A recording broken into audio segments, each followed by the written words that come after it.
Ever wondered what truly separates those who achieve, monumental success from the rest of us? Is it just luck, or maybe genius, or is there something else entirely going on? Welcome to the Deep Dives. This is where we take your sources and really pull out the most important nuggets of knowledge. Today, we're diving into a real classic, one that's shaped the minds of countless achievers. Think and Grow Rich. Yeah, and this isn't just a book you sort of skim through. It's presented quite deliberately as a textbook on individual achievement. It's meant to be studied, really digested, and even meditated upon. So our mission today is to pull out those practical instructions, maybe some surprising insights too, that can help you unlock your own potential, whether that's, for financial gain or maybe peace of mind or just living a more fulfilling life. And we've got some incredible stories to share, haven't we? There's that gold miner who quit just 3 feet from gold, Oh yeah, that one's a classic. and the author's own journey connecting with Thomas Edison, even the story behind, a world-famous soft drink formula. We're going to unpack these principles and really explore how they might change your approach to things. Absolutely. The core idea, which the author apparently got from Andrew Carnegie himself, is this secret formula for personal achievement. The book claims it was tested by thousands, people from all walks of life, and it's even presented as being, well, more important than what we typically think of as education. More important than education. Yeah. Okay, that's a bold claim. It is. So what does all this actually mean for you listening right now? Let's unpack it. Okay, so let's begin at what the book calls the starting point of all achievement. Desire. It's Yep. not just a passing wish, is it? The book really emphasizes a burning desire. That's exactly right. It's about this intense, really focused longing. Think of Edwin C. Barnes. He had this absolute burning desire to become a business associate of Thomas Edison, not just like an employee. Right, a partner. Yeah. And he started with basically nothing, no money, no influence. But his desire, it was definite, crystal clear. So how did that actually play out for him? I mean, how did he show that burning desire in, real life? Well, Barnes worked for months, literally months, earning barely anything, doing pretty menial tasks just so he could be in Edison's orbit. Wow. And his desire didn't just fade away, it actually got stronger. The book says he burned all bridges behind him. Meaning full commitment, no turning back. Exactly. He was all in. His story really shows, I think, that maintaining that burning desire to win, that intensity, it can turn even the most unlikely dreams into reality, even starting from scratch. Mm-hmm. And this intense desire, it seems to flow right into the next big principle, persistence. The book highlights quitting, when you hit temporary defeat, as one of the most common reasons people fail. Oh, absolutely. And that vivid story of R.U. Darby, the gold miner, it illustrates this perfectly. Right, the 3 feet from gold guy. That's the one. Yeah. He invested everything he had in machinery, hit a vein, it disappeared, fault line, and he just quit. Literally 3 feet from gold. And then someone else. Yeah, the junk man who bought his claim for next to nothing. He brought in an expert, drilled just a little further, and bam, millions. Right where Darby stopped. It's almost Yep. painful to think about. It really is. But what's the kind of the deeper lesson there? How did Darby use that really painful experience later on? Well, the profound insight for Darby, according to the book, was learning from his quitability. He actually became a hugely successful life insurance salesman later. Really? How did that connect? He'd literally tell himself, I stopped 3 feet from gold, but I will never stop just because someone says no when I ask them to buy insurance. He just refused to take a no for an answer. Often made his sales after the initial rejections. So that failure fueled his later success. Exactly. His stickability, as the book calls it, in sales came directly from remembering that failure in the gold mine.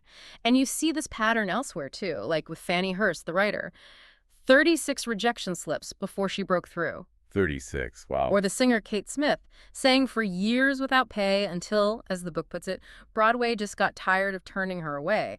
Persistence paid off. So how does the book suggest we, listening now, cultivate that kind of persistence? Are there steps? Yeah. It actually lays out 4 simple steps. First, you need a definite purpose, and it has to be backed by that burning desire we talked about. Okay. Second, a definite plan, and crucially, expressed in continuous action. You can't just plan, you have to do. Makes sense. Third, a mind closed tightly against all negative influences. This is a tough one, even from relatives or friends. Ooh, yeah, that could be hard. And fourth, forming an alliance with what it calls a mastermind group, people who can support and challenge you.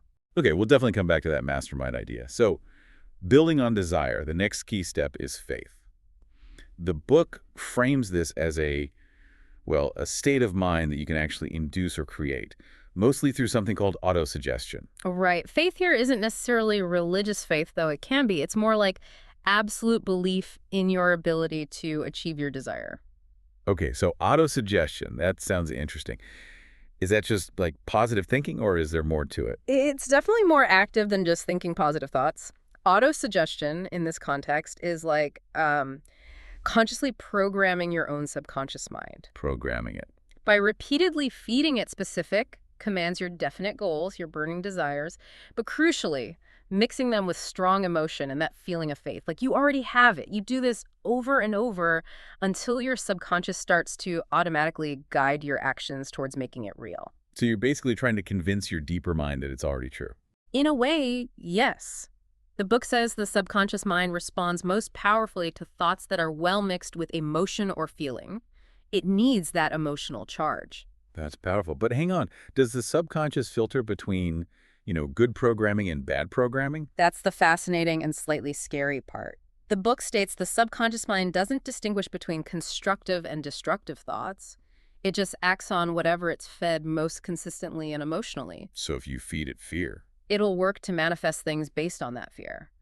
The example given is Joseph Grant, a bank official who apparently suffered financial ruin and then succumbed to mental suicide through constant negative suggestion and fear. It highlights the danger. Okay, so it's really our responsibility then to filter what goes in, which means actively cultivating those positive emotions. The book lists desire, faith, love, sex, enthusiasm, romance, hope. Exactly, and actively working to eliminate the negative ones: fear, jealousy, hatred, anger, revenge, greed, superstition. The book is quite stark. Positive and negative emotions cannot occupy the mind at the same time. One has to dominate. It puts the control firmly back on the individual. Very much so. All right, let's turn to specialized knowledge. Now, this chapter throws out a bit of a challenge, doesn't it? Yeah. To that common idea that knowledge is power. The book says general knowledge isn't actually that useful for accumulating money. It does, and that's a really key distinction it makes. Knowledge, the book argues, is only potential power. It only becomes actual power when, and this is crucial, it's organized into definite plans and directed towards a specific definite end. So raw knowledge isn't enough. Not for achieving big goals, apparently. Henry Ford is the prime example used. He famously didn't clutter his own mind with tons of general facts. Right, I remember the story about him being called ignorant in court. Exactly, and his response was essentially, why should I know that when I have people I can call who do know it? He surrounded himself with experts. He knew how to access and organize knowledge, effectively purchasing it when needed rather than trying to know everything himself. That really reframes what knowledge as power means. It's about application and organization, not just hoarding facts. Precisely. And the book gives other good examples too, like that unemployed salesman who started a mobile bookkeeping business. Oh yeah, the bookkeeping on wheels. Right, serving over 100 small merchants. He applied his specific knowledge creatively. Or the woman who created this incredibly detailed personal service sales plan for her son. What was that about? She basically helped him package and sell his skills and potential. He used her meticulously prepared plan to land a junior executive job at the salary he wanted on his very first interview. He completely skipped the usual years of starting at the bottom. Wow, so the book actually advises against starting at the bottom. It does, quite explicitly. It argues that starting at the bottom often kills ambition, you get stuck in a rut, and you stop looking for ways to advance. The real nugget here is applying specialized knowledge with ingenuity and a clear plan. Okay, so knowledge needs application. And that leads us to imagination, which the book calls the workshop of the mind.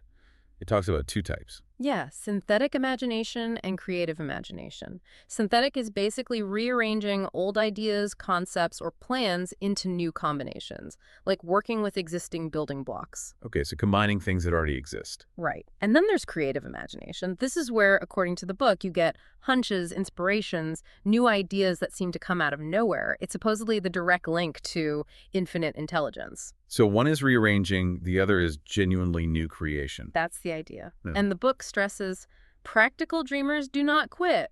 Look at Edison's 10,000 attempts with the light bulb. 10,000 failures, yeah. Or Ford pushing the horseless carriage when everyone thought it was crazy. The Wright brothers and their flying machine. Marconi and the wireless people literally thought he was insane at first. Hmm. It takes imagination and persistence. Absolutely. And sometimes adversity itself sparks that creative genius, like O. Henry discovering his writing talent while in prison, or the author's own story about his son's hearing impairment leading them to invent a new kind of hearing device.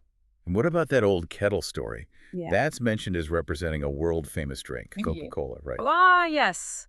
That's a fantastic illustration of how a seemingly simple idea, born in the imagination and then acted upon, can generate absolutely colossal wealth and create countless jobs.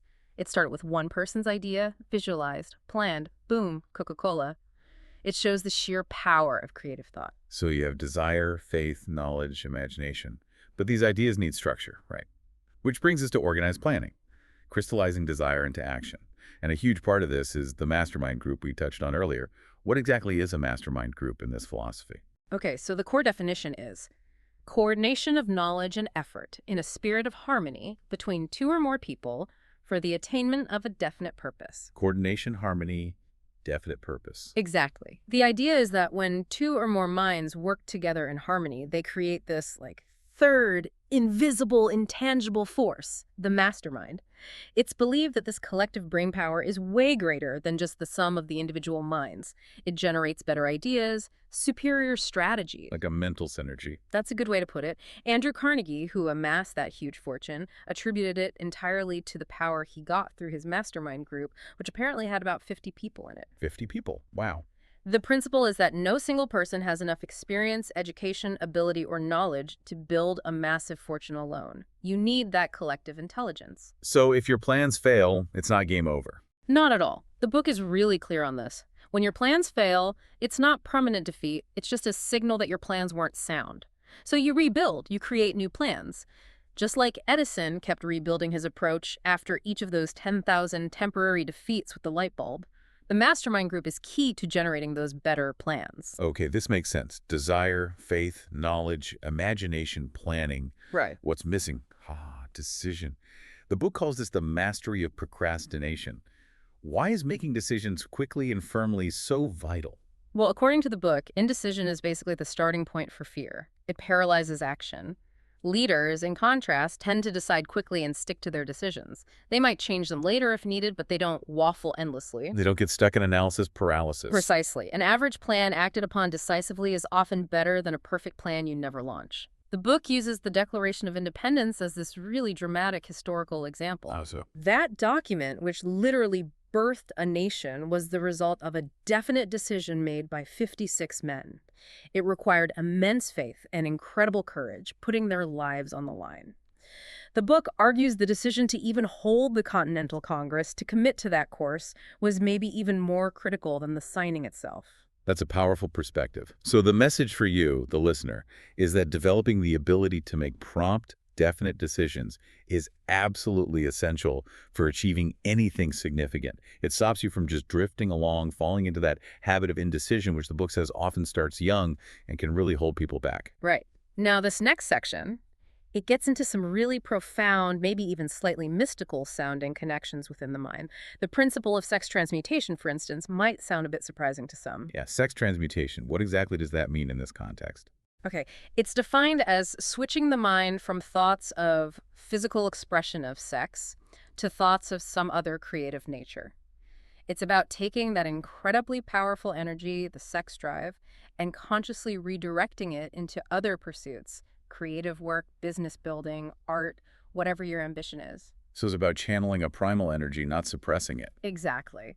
The source claims that when men are driven by this desire, they can develop a sharpness of imagination, courage, willpower, persistence, and creative ability that they might not otherwise access. Interesting. It even suggests that learning to successfully transmute this energy is what can elevate someone to the level of genius. And it notes that many highly successful men often don't hit their absolute peak until after 40 or 50, supposedly because that's when they've learned how to channel this energy productively instead of, dissipating it earlier in life. Okay, so it's harnessing a powerful internal engine for creative fuel. That's the core idea, recognizing this potent energy source within you and consciously deciding where to direct it. And this energy, this focus, It directly influences the subconscious mind, which you called the inner audience earlier. Yes, exactly. The subconscious, according to the book, doesn't just respond to any thought. It responds most powerfully to thoughts that are mixed with strong feeling or emotion. Ah, back to the emotion point. Right. Mastering your emotions is crucial. Only those thoughts that are emotionalized, that carry that charge of feeling, whether it's burning desire, faith, love, or even intense focus from transmuted energy, only those thoughts truly influence the subconscious to act. You have to speak to your inner audience with conviction. So how does this all physically work? The book talks about the brain itself, doesn't it? It does. It describes the brain as this incredibly intricate central switchboard or broadcasting and receiving station for thought. Billions of nerve cells. It hints strongly at its capacity for communication with other sort of intangible forces or minds. Does it offer any, evidence for that? Well, it cites Dr. J.B. Rhine's experiments at Duke University back in the day on things like telepathy and clairvoyance as evidence for extrasensory perception. The book suggests this kind of perception works best when the mind is keyed up, vibrating at a really high rate, perhaps fueled by strong emotion or that transmuted energy. Okay, interesting. And all this builds towards this sixth sense. Yes, the sixth sense is presented as the apex of the entire philosophy. It's described as that part of the subconscious mind often called the creative imagination. It acts like a receiving set for ideas, hunches, inspirations, those flashes of insight that seem to come from beyond your own conscious reasoning. So intuition on steroids almost. Kind of. It's believed to be the medium through which your individual mind can connect with what the book calls infinite intelligence, a universal source of knowledge and ideas. Wow. And the author actually tried to cultivate this deliberately, using invisible counselors. He did. It's quite a fascinating part of the book. He describes holding these imaginary council meetings in his mind with historical figures he admired: Emerson, Napoleon, Ford, Edison, Lincoln, people like that. What was the goal of that? The goal was to impress his own subconscious mind with the desirable characteristics of these figures, their decisiveness, creativity, persistence. He wanted to essentially absorb their qualities and tap into knowledge beyond his own direct experience. He even reported that over time, these figures became apparently real in his imagination, each developing distinct personalities during these nightly sessions. That's quite something. So we've covered the tools for building success, but what about the roadblocks? The book also talks about overcoming internal obstacles, right? The 6 basic fears. Yes, absolutely crucial. To achieve, the book argues, you must confront these internal barriers. It identifies 6 basic fears that it claims destroy achievement: the fear of poverty, criticism, ill health, loss of love, old age, and death. And these fears, they're destructive how? They paralyze your ability to reason clearly, they destroy your imagination, they undermine enthusiasm and self-reliance, they kill persistence. They basically short-circuit the whole process we've been talking about. And that quote, indecision is the seedling of fear. That really links back to the importance of decision. Exactly. Indecision allows doubt to creep in, and doubt crystallizes into fear, often slowly, almost unnoticed, until it's dominating your thinking. The fear of poverty is highlighted as maybe the most destructive, leading people to misery even when there's abundance all around. And the fear of ill health. Often manifests as hypochondria, what the book calls imaginary illness. People focusing so much on potential sickness that they almost seem to enjoy talking about it, making it real in their minds. So what's the antidote to all this worry and fear?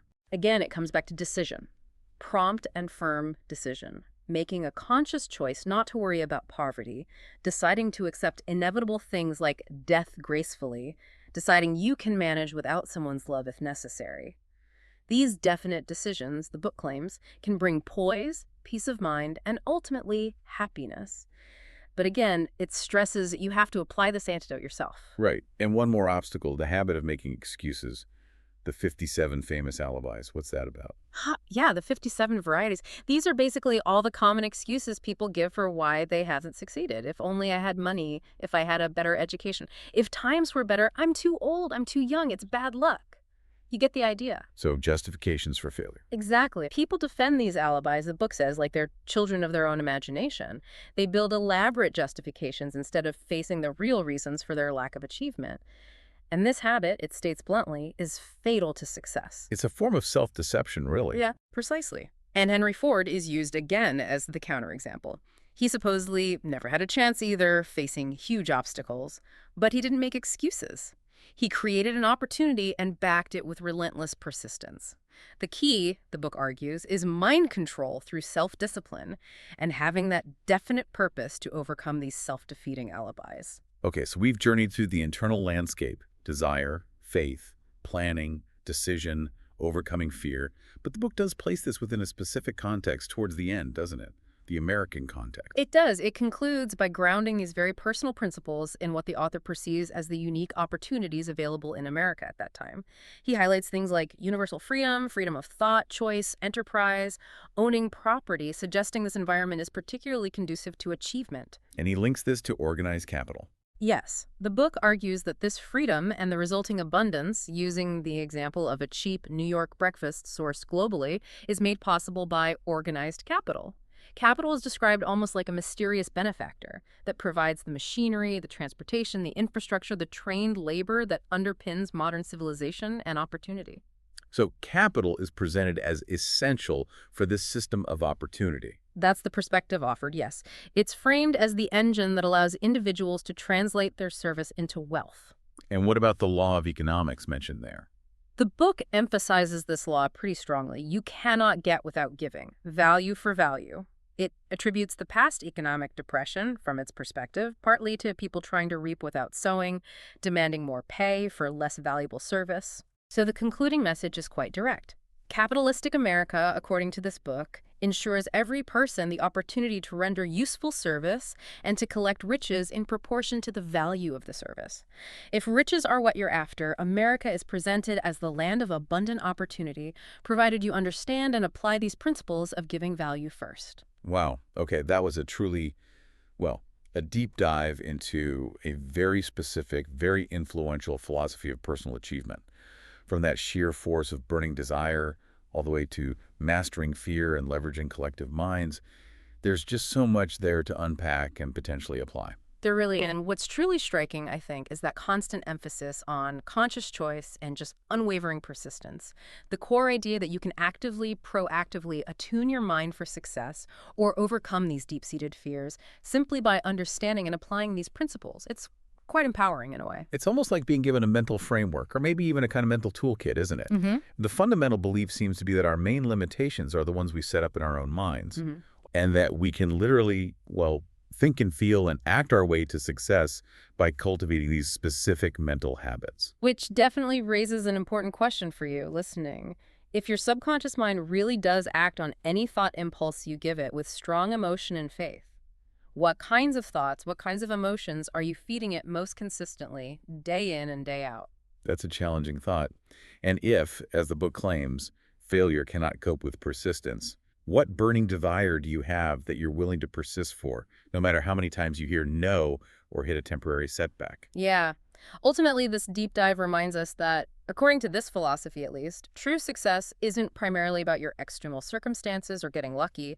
It's presented as an internal game, a game of definite purpose, unwavering belief, and just relentless focused action. Well, that's all the time we have for this deep dive. We really hope you found these insights as thought-provoking and potentially valuable as we did. Until next time, keep digging for those nuggets of knowledge.